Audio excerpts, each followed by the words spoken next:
রান্না করতে করতে কত সুন্দর একটা কালার চলে এসছে। খুব বেশি জল দেব না। এইভাবে আপনারা অবশ্যই একবার রান্না করে দেখবেন, কালারটাও সুন্দর হয়, খেতেও দুর্দান্ত হয়। হয়ে গেছে, এবার নামিয়ে দেব।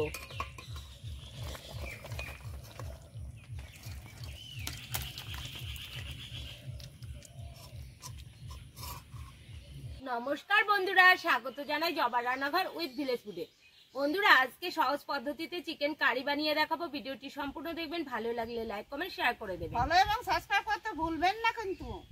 বন্ধুরা, আদা পেঁয়াজ টমেটোটা কেটে নেব।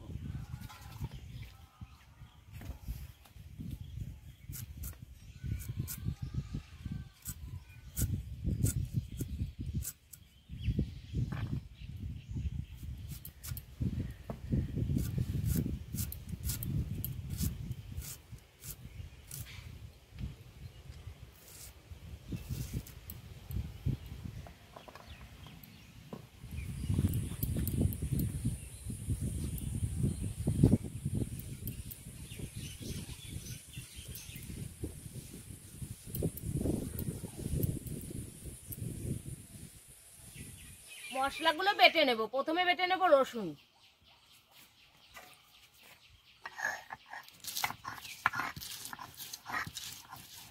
এইখানে আছে আদা বাটা, রসুন বাটা, আর এখানে আছে লঙ্কা আর গোলমরিচ বেটে নিয়েছি। এবার তুলে নেব।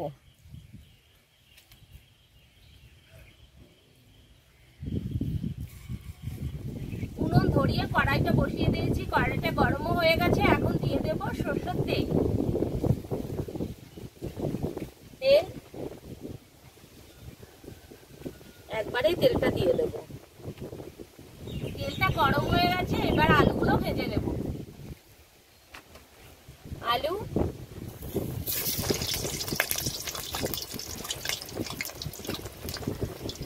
দিয়ে দেব অল্প করে লবণ, আর একটু দিয়ে দেব হলুদ গুঁড়ো। এবার আলুগুলো ভালো করে ভেজে নেব। বন্ধুরা, যখন দেখবেন ঘরে কম তেল আছে, তাহলে একবারেই তেলটা দিয়ে দেবেন, আর সেই তেলে আলু ভেজে মাংস রান্না করবেন। তাহলে কিন্তু তেলটা ভেসে থাকবে, আর মনেই হবে না কম তেলে আপনি মাংস রান্না করেছেন। এটা একবার হলো বাড়িতে করে দেখবেন। আলুগুলো ভালো করে ভেজে নিয়েছি, এখন তুলে নেব। প্রত্যেকটা আলু লাল লাল করে ভেজে নিয়েছি।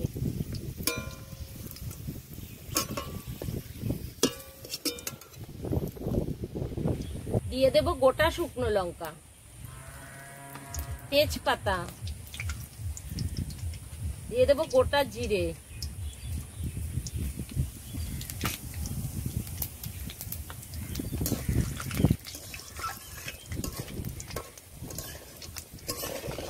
শুকনো লঙ্কা, তেজপাতা, গোটা জিরেটা ভালো করে ভেজে নিয়েছি। এইবার দিয়ে দেব পেঁয়াজ কুচি।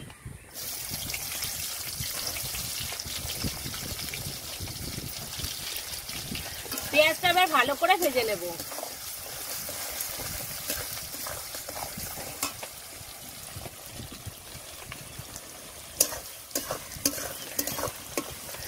পেঁয়াজটা ব্রাউন কালার করে ভেজে নিয়েছি। এবার মাংসগুলো দিয়ে দেবো তেলের উপর।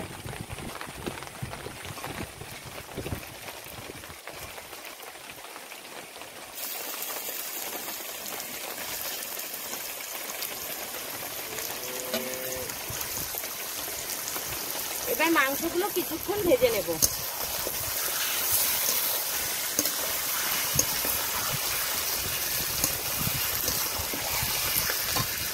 এবার উপর দিয়ে দেব টমেটো কুচি।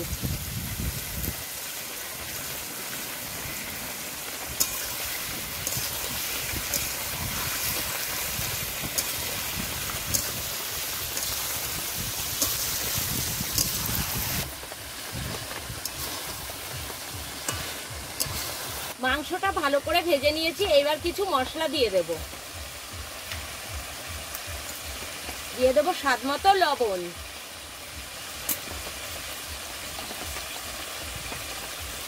1 চামচ হলুদ গুঁড়ো,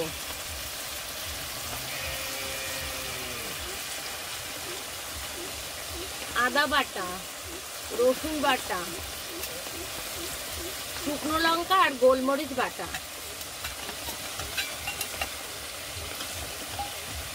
এবার দিয়ে দেব ধনের গুঁড়ো, জিরের গুঁড়ো,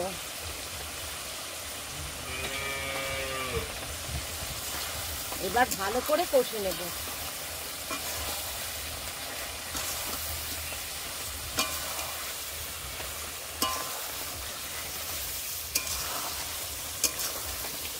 মশলা ধোয়া জল আজকে দিতে হয়নি, কারণ মাংস থেকে অনেকটাই জল বেরিয়ে গেছে, তার জন্য আর মশলা ধোয়া জলটা আমি দিইনি।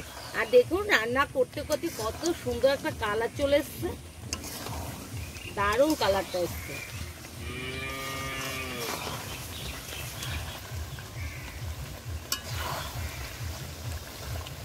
মাংসটা অনেকটাই কষানো হয়ে আছে, এবার আলুগুলো দিয়ে দেব। আলু, আর দেখুন কালারটা কি সুন্দর এসছে। এইভাবে রান্না করলে না কালারটা খুব সুন্দর হয়।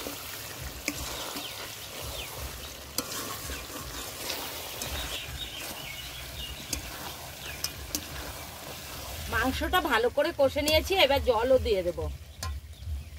তেলও ছেড়ে দিয়েছে, এবার জল দিয়ে দিচ্ছি। খুব বেশি জল দেব না।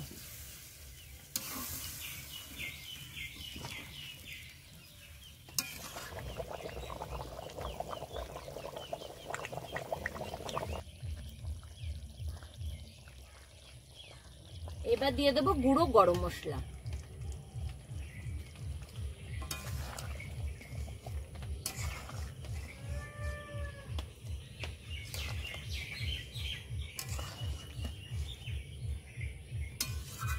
এইভাবে আপনারা অবশ্যই একবার রান্না করে দেখবেন, কালারটাও সুন্দর হয়, খেতেও দুর্দান্ত হয়। হয়ে গেছে, এবার নামিয়ে দেব।